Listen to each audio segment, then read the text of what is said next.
Faith fixes our focus on God's faithfulness. Have you ever thought about it that way? But faith isn't based on our ability to honor God in everything. Faith is based on who God is. God is faithful. God is true. God is trustworthy. So after explaining what the law cannot do, Paul shifts us to what faith actually does, and that's verse 16. So the promise is received by faith. It is given as a free gift, and we are all certain to receive it, whether or not we live according to the law of Moses, if we have faith like Abraham's. For Abraham is the father of all who believe. Now, some might say then, well, okay, if I just say I believe, then everything's going to be all right. But we've established over the last year at least the understanding that our doing, our behavior, really reflects what we truly believe. So if I believe that I'm a child of God, then I'm going to honor God with my actions, right?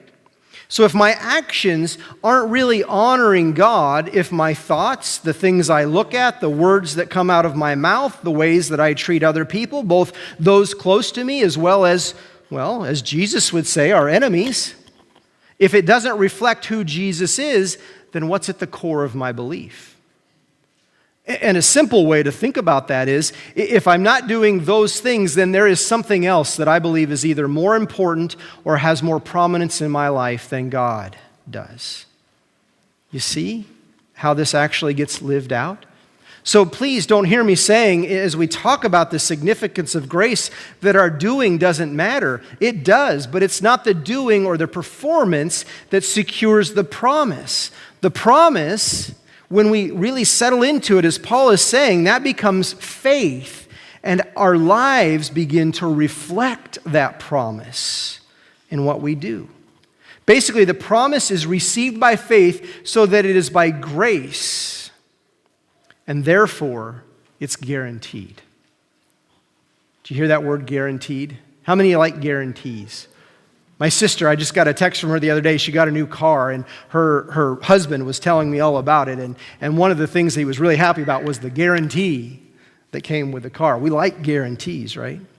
That's security language.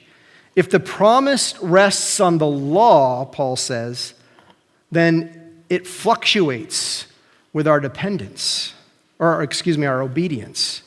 But if it rests on grace, then it's centered on God.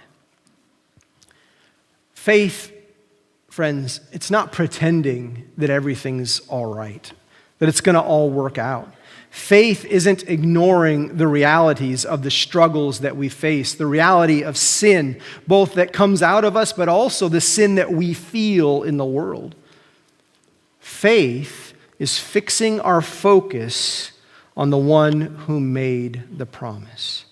In Hebrews 10:23, the writer of Hebrews says, "Let us hold tightly without wavering to the hope we affirm, for God can be trusted to keep his promise." That's faith. You notice here where our faith is anchored, where hope is anchored? It's not in the circumstances, not in progress, not in the visible results, but in God and his faithfulness to us.